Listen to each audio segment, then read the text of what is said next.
दोस्तों मेरी एक फेवरेट बुक है बिपिन चंद्रा की लिखी हुई भारत का स्वतंत्रता संघर्ष।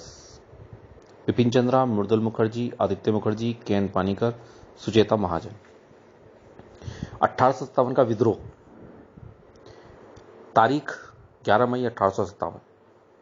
दिल्ली की सड़कों पर सवेरा भी उतरा भी नहीं था, दिल्ली में भी हलचल शुरू भी नहीं हुई थी और मेरठ से आई सिपाहियों ने यमुना पार कर शहर में दस्तक दे दी। सामने एक चुंगी का ऑफिस दिखाई दिया, चुंगी का दफ्तर दिखाई दिया और उसमें उन्होंने आग लगा दी। जैसे ही वो आगे बढ़े लाल किले की तरफ, और जैसे ही वो लाल किले की तरफ बढ़े, वहां शहर के जो लोग थे वो उनके साथ पीछे पीछे हो लिए। अभी कल ही की बात है, मेरठ में उन्होंने अंग्रेज अफसरों का आदेश मानने से इनकार कर दिया था। सिपाहियों के शहर में प्रवेश करते ही दिल्ली जैसे नींद से जाग गई हो, और वो सिपाहियों का दस्ता मुगल सम्राट बहादुर शाह द्वितीय से यह अपील करने आया था कि सम्राट इन सिपाहियों का नेतृत्व स्वीकार करें। हालांकि ईस्ट इंडिया कंपनी में से पेंशन पा रहे मुगल सम्राट, बूढ़े मुगल सम्राट के पास उस समय इन सिपाहियों की रहनुमाई करने के लिए कुछ बचा ही नहीं था। फिर भी इन सिपाहियों के आग्रह पर बहादुर शाह द्वितीय ने उनकी रहनुमाई, उनका नेतृत्व करने की ठान ली। वास्तव में उनके बेटे ने वहां कहीं ना कहीं नेतृत्व किया था और नाम जो था वो बहादुर शाह द्वितीय का ही चला।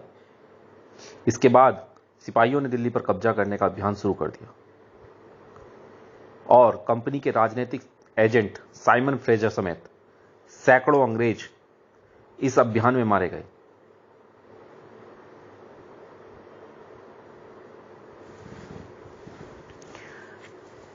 इस तरह हम देख रहे थे कि 1857 की क्रांति की शुरुआत जोरों पर थी। अगर उससे कुछ समय पहले की बात करें तो हम मेरठ की ओर चलते हैं। समूचे उत्तर भारत में भी बिल्कुल ठीक इसी तरीके से लहर उठी हुई थी। 2,32,224 सिपाहियों में से आधे से ज्यादा सिपाहियों ने अपनी रेजिमेंट छोड़ दी और सेना के उस आदेश को फूंक मारकर उड़ा दिया था, जिसमें बरसों के प्रशिक्षण से उन्हें अनुशासन सिखाया गया था। अगर बात करी जाए, बंगाल शुरुआत में विद्रोह में पूरी तरीके से शामिल नहीं था, लेकिन पंजाब और मद्रास अंत तक विद्रोह के लगभग खिलाफ रहे। ये कहिए बहुत ही मध्यम असर था पंजाब और मद्रास में। अब क्यों था वो भी समझने वाली की बात है। जो आप बुक को 2-3 बार पढ़ते हैं तो समझ में आती है चीजें। मद्रास साउथ का एरिया, और साउथ के एरिया में पहले हुआ करते थे पोलीगर।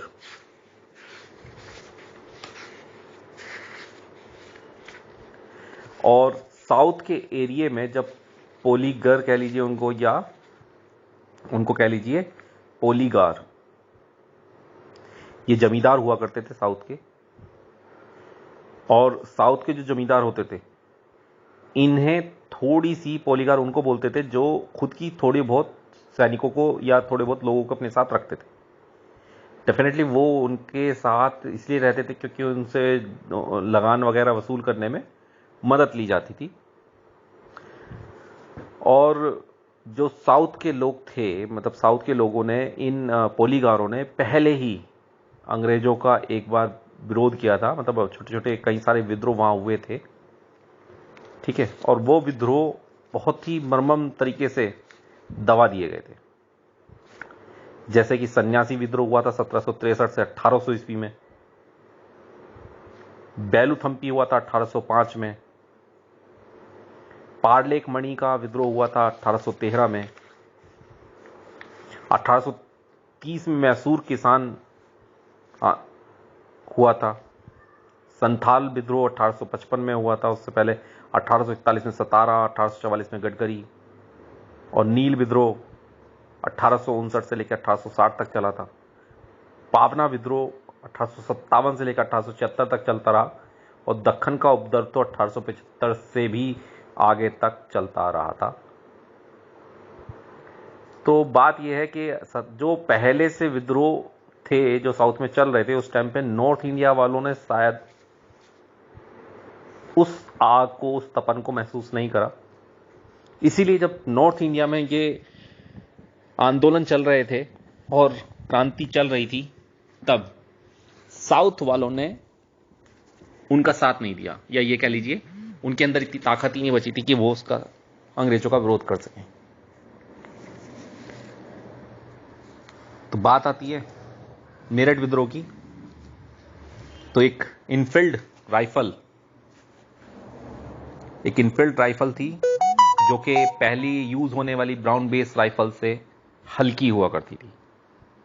मुंह से काट करके उसके ऊपर का कवर, कारतूस के कवर को हटाया जाता था और बारूद को उसके अंदर भरा जाता था।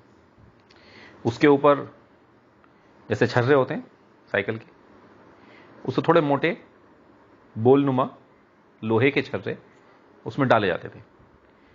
जब पीछे से चोट लगती थी तो बारूद में आग जल जाती थी, और बारूद बहुत तेजी से जलता था। तेजी से जलने की वजह से वहां पे गैस चैम्बर बनता था, और गैस के अत्यधिक प्रेशर की वजह से वो जो बोल थी, जो छर्रे थे, वो सीधी नाल होने की वजह से दूर तक जाया करते थे और सामने खड़े दुश्मन को हिट किया करते थे। ब्राउन बेस राइफल थोड़ी भारी हुआ करती थी, और जो ये नई वाली इनफील्ड राइफल है ये थोड़ी सी हल्की हुआ करती थी। इसीलिए अंग्रेज चाहते थे कि नई राइफल का यूज उनकी ब्रिटिश आर्मी करे।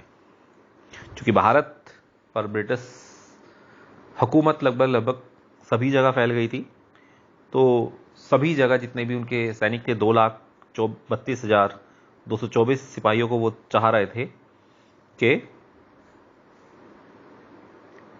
इनफील्ड राइफल की ट्रेनिंग दी जाए। बहरनपुर की 19वीं नेटिव इन्फेंट्री में जब ये नई राइफल इस्तेमाल करने के लिए दी गई, तो वहां के सिपाहियों ने अपना धर्म भ्रष्ट ना हो, इसके लिए इस राइफल को चलाने के लिए मना कर दिया।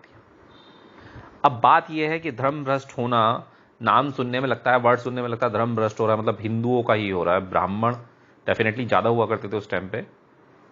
ब्राह्मण और ऊंची जातियों का, स्वर्ण जातियों का दबदबा था उस टाइम पे सेना में। लेकिन ऐसा सुनने में लगता है कि केवल